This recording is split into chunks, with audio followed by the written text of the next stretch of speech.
live. Event. Oh, where am I? Event. Okay, good morning everyone. I did come online last night. I've not long woke up, so you have to excuse me. I'm quite tired, so I might be a bit slow. I came on last night after I watched the Bill Gates and Ellen DeGeneres interview regarding the pandemic and the vaccine and whatnot, and I couldn't believe it. Couldn't believe what I was hearing. So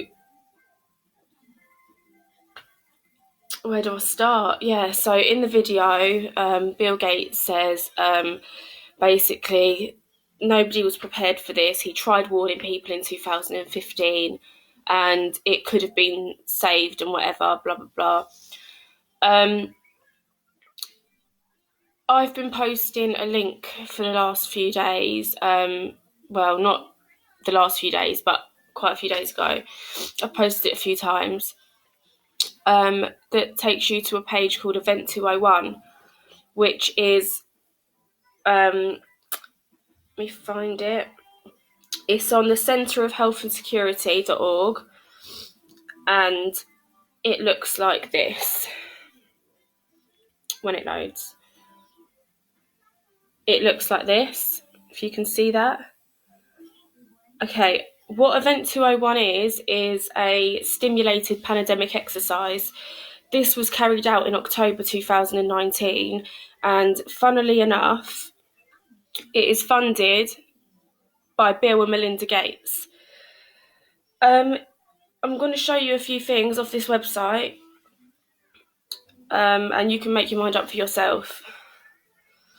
So we'll start with, so the Johns Hopkins Centre for Health Security, in partnership with the World Economic Forum and the Bill and Melinda Gates Foundation, hosted Event 201, a high-level pandemic exercise on October the 18th, 2019, in New York. The exercise illustrated areas of public and private partnerships will be necessary during the response to a severe pandemic in order to diminish large-scale economic and societal consequences. So then it just tells you about the recent years of pandemics. You have to excuse my voice, I'm so tired. So if we go here, about, it will tell you all about the pandemic. And then you can scroll down you can go down to details about the scenario. Oh, like there's loads of information on here. There's literally, like, if you can see, there's loads. And if you go down to scenario, where are we? Scenario. Okay.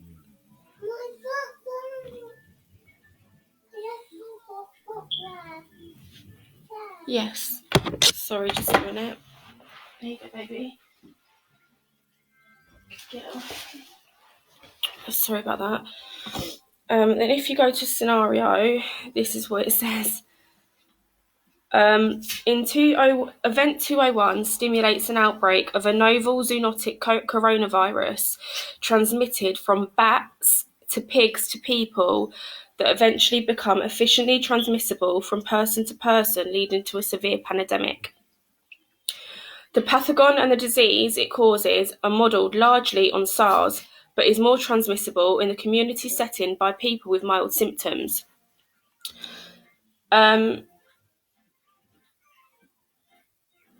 There's another bit I wanted to read. Then it says a bit more about basically what's going on right now. Then it goes down to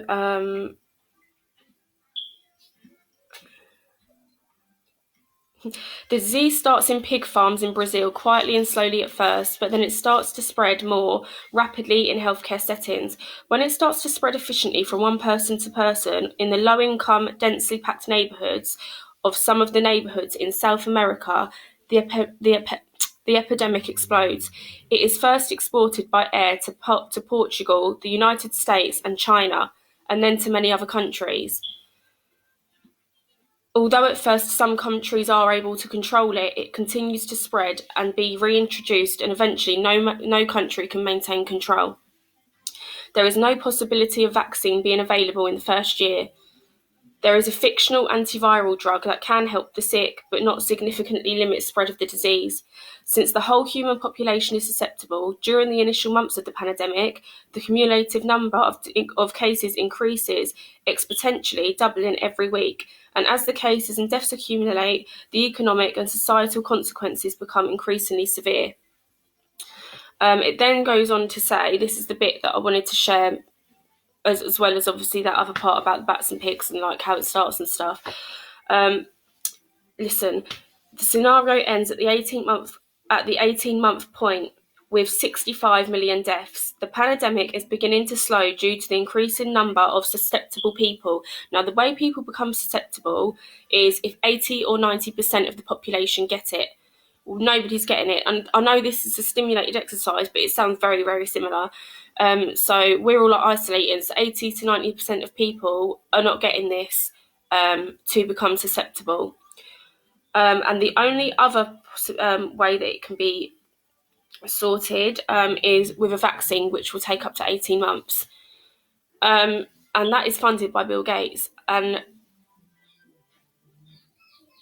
is that not like, hello? So we've got this pandemic right now, but only in October in 2019, they did this exercise and funded this exercise. And now Bill Gates is saying, oh, he can make a vaccine for it when he had the patent all along anyway. So, and that was since, I think, 2015. So can somebody explain to me what I'm reading and what is going on right now? I'm not going to go into my whole theory on it because I'm not here to do that. I'm just here to put that information out there. You can go on the website and have a look for yourself. It's the centreforhealthsecurity.org.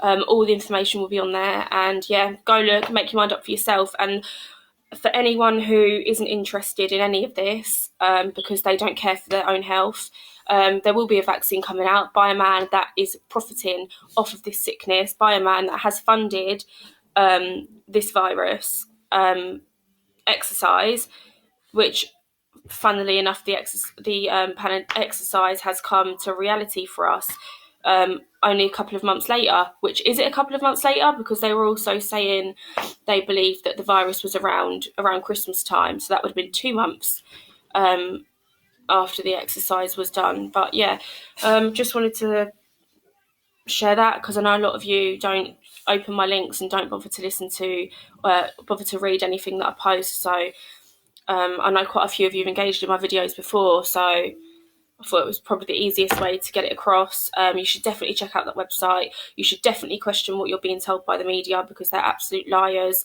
And you should be following not just our politicians. You should be following world politicians, because if you're caged into just the information that we're fed by our government and you're not hearing any other point of view about any of this, then you're pretty small-minded in the whole thing. And I don't think you should be basing choices for you and your children's futures on the voice of a couple of people that claim to know what's best for you but are clearly fucking us all over.